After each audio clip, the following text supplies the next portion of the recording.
Welcome into the latest edition of ESPN FC. I'm Dan Thomas, joined by Shaka Hislop and Stevie Nicol. Gab Marcotti will be with us shortly. Truth be told, we're going to start today's show with Ronaldo. When it comes to La Liga threes, he will almost certainly eclipse that.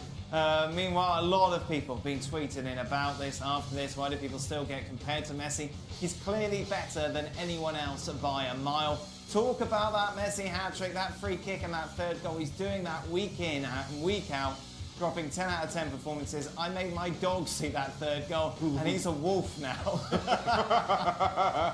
How is it still debatable to call him the greatest of all time?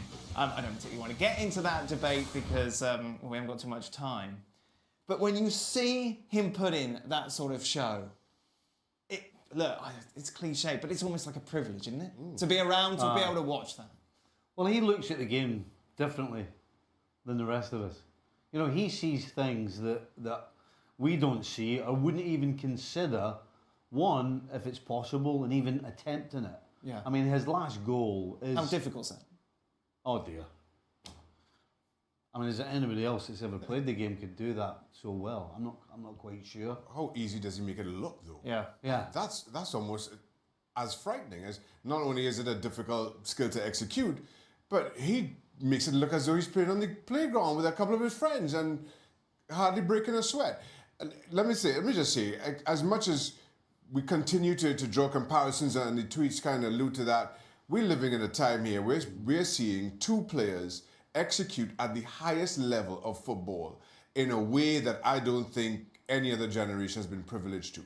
And I think we're doing both of them a disservice by every time they do something magical, somehow it becomes a discussion between the two. You don't get to see things like this, well, very often. We're a privileged few, let's enjoy it. There's an old saying in football, generally with football players, just stick to what you do. Stick to what you can and can't do. Yeah. That doesn't apply to this guy, because he can do anything. It's a sensational performance. Barca are going to win the league again, of course, this season. Yeah, you take a look at La Liga standings. I know, spoiler alert, but they are 10 points clear of Atletico Madrid. They're looking to make it 8 wins in the last 11 campaigns, and this could even break the record of the 2012-13 season where they beat Real Madrid with a 15-point gap. Marcotti, what a brilliant match. Tremendous game, really had everything, end-to-end, excitement, drama. You had Frank Kessie and Lucas Biglia nearly getting into a fist fight. You had that on the Milan bench. You had that tremendous goal line clearance from D'Ambrosio, by the way. Notice how he's clearly paranoid about handball. If you notice the way he jumps out with his arms squarely behind him.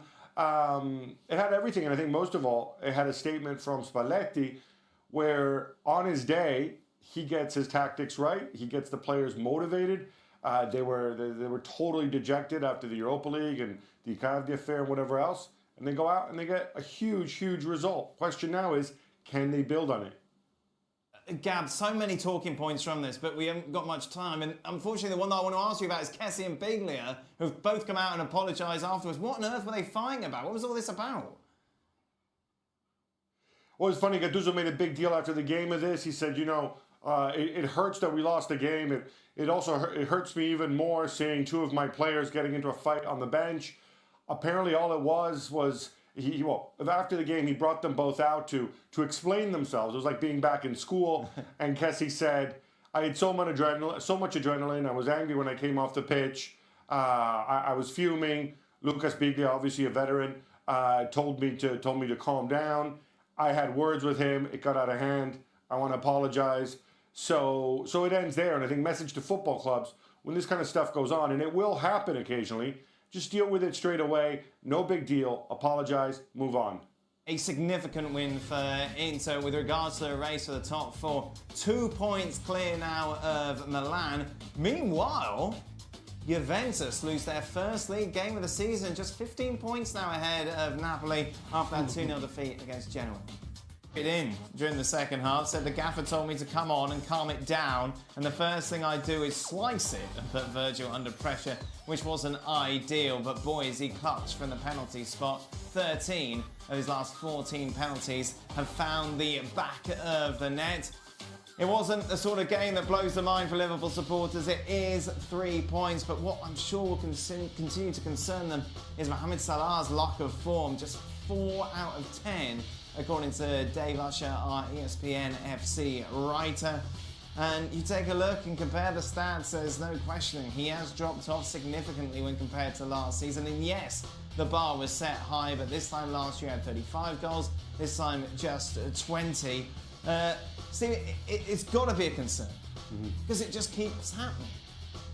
Yeah, you know, if at the top of the table, they have 7 games remaining. Manchester City with 8 matches, and according to the bookies, Manchester City are still huge favourites, 5-2 on Liverpool at 2-1.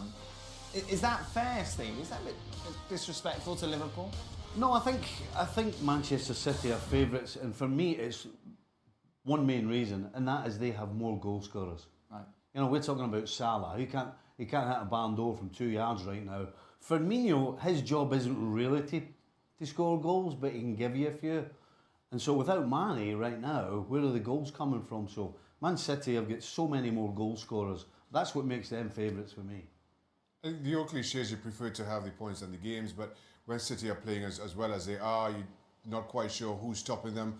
And as much as Liverpool picked up a win today, let's remind ourselves it's against Fulham, I still don't feel that Liverpool have looked all that convincing. And without the goals of Mohamed Salah, you just wonder exactly. This season, it was 12 matches, no defeats in the league. Since then, though, 18 league games, 7 of them ended with a Chelsea loss. You take a look at the stats and it's difficult to argue really that Chelsea deserved too much from this game despite the fact they were quite bright in the first half.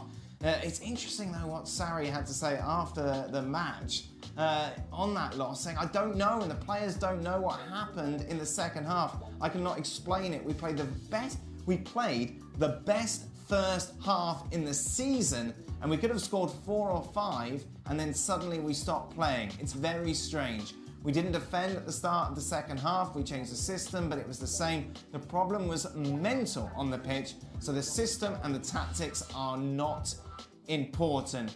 Obviously, the standout sentence is that we played the best first half in the season. We could have scored 4 or 5. What game was he watching? They were good. They were good first half. No, they were the best side. Yeah. They were absolutely, no question, 100% the best side. Loads of possession, but they never looked like scoring.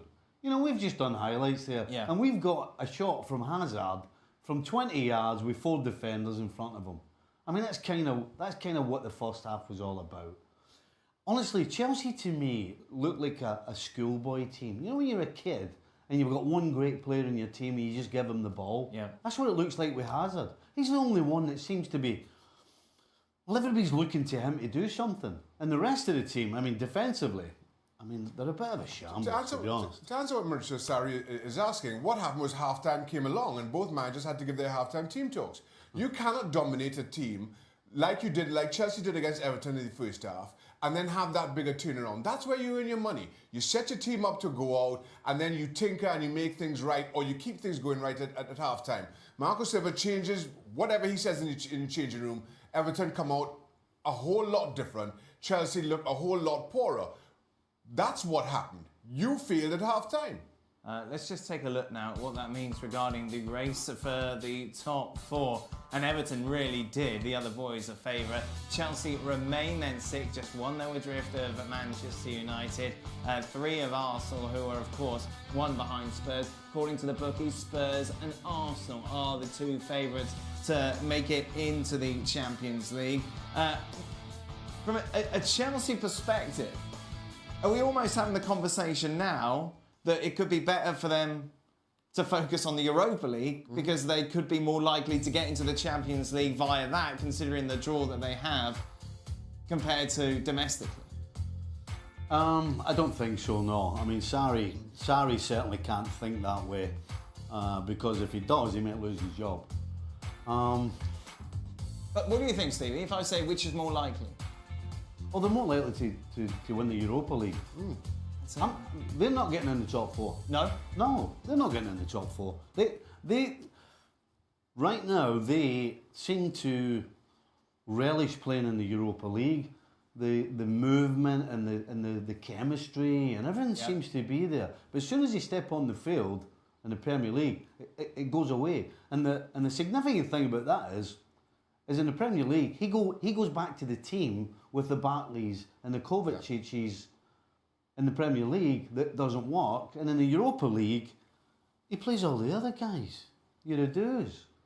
And they're fantastic. So why would he not do that in the Premier League? Are you as definitive? Chelsea won't finish top four? Yeah, I don't think Chelsea will finish in top four. I think they have a better chance in the Europa League, especially with Arsenal and Napoli drawing each other. And they continue to make hard work of the Premier League for the reasons that Stevie mentions. I'm not sure how you put a team out in the Europa League that plays that well, that are that dominant, and then you come back to this team that it continues to just hemorrhage points and not shake things up. Jorginho came off in the 75th minute. Change things. Give yourself a chance of winning these games and getting yourself back into the top four. Otherwise, just raise your towel and say, I'm going all in Europa League. Meanwhile, away from the league, we had the other FA Cup quarter-final today. Millwall are in. Yeah, he was taken to hospital. He's done a CAT scan. There's absolutely no signs of concussion. The doctor gave his version of events that when he first came out to treat him, there was only a fairly deep wound. Obviously, they patched him up. He stayed on the pitch. At no point did he actually lose consciousness. But what started happening, or the theory that they put forward, was when you saw him collapse like that, it was simply he lost so much blood. He had a loss of blood pressure as well to go with it. And that's where the scare came from. Doctor saying that we were going to stitch him up at halftime. He wanted to continue playing, but clearly he didn't realize how much blood he was actually losing. But fortunately, no signs at all of concussion. And what's the reaction in Italy been to this, Gab? There's obviously a ton of awareness around head injury, a ton of awareness around footballers suffering serious injuries while playing. I'm sure there's going to be an investigation. From their perspective, Napoli say the doctor went out the first time and said he had a deep cut. He didn't show any signs whatsoever of concussion in sort of the visual test that they do. Then he sort of second-guessed himself when he collapsed, but then I think he was extremely relieved when the CAT scan showed that there was, in fact, no concussion, and that it was simply a case of him having an extremely deep and bloody cut. Now, I'm not a doctor, but I also kind of wonder, if you have a cut where you're bleeding so much, should you be on a football pitch? But I guess that's something you're going to need to review. Indeed, Gav. Thank you very much for that. Just a reminder, I know we showed you this before, Juve 15 points clear of Napoli, who are 7 ahead of Inter. Welcome to Extra Time. One of our panel received a lot more tweets than any of the other today. I wonder who that might be, considering Lionel Messi scored a hat-trick in some style. Here are a few selections.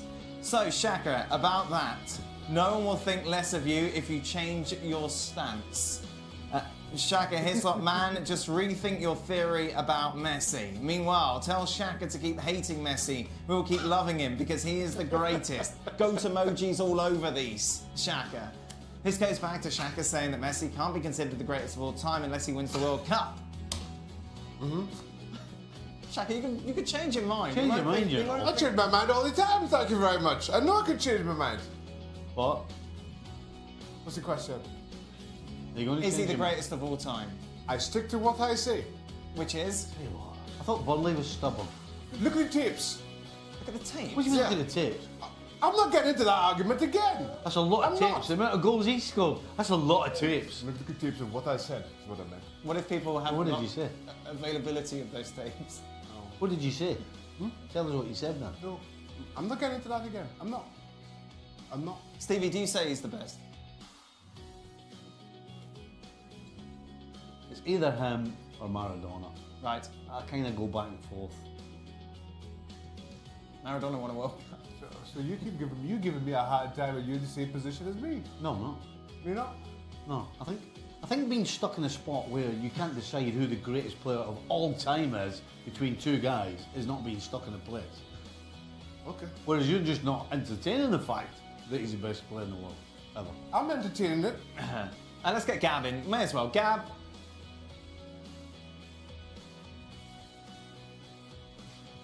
Yes? This is where you offer your opinion on Listen, whether or not Messi is indeed the GOAT. I'm going to defer to the wise man that is Stevie Nicol. I feel silly trotting out the whole argument about difficulties in comparing different eras and whatever else. But when Maradona played, you didn't have the polarized landscape that you have now. You didn't have the Bosman ruling. So Messi has a far, far better supporting cast. And that, for me, is what makes it so difficult to go and split the two.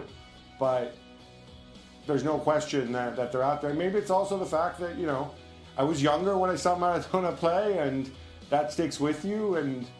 But I think what Messi's doing is just redefining the modern era of football, and it's week in, week out. And because people will say we're hating on Cristiano, we don't mention him. He's also doing it, albeit in a different way, and he's a couple years older than Messi. You see someone trying to bleep out Gab there when he said Ronaldo. I think it was that guy who sent that tweet. Dandy. By the way, I think he is. That's. Nobody's interested in you. Nobody asked you. Not one person wrote it and said, "Dad, what do you think?" Well, now There's a bit of silence. So what? Now everyone knows, all right? Who cares what you... No, I can't even think of anyone who does care. I was going to say someone, and it didn't even. No, she doesn't. He said no. Right. Does Gab now believe Craig and Stevie? Oh, Gab, right, ready. Do you now believe that Craig and Stevie, that maybe Sarri should get the sack at Chelsea? This performance against Everton should really do it.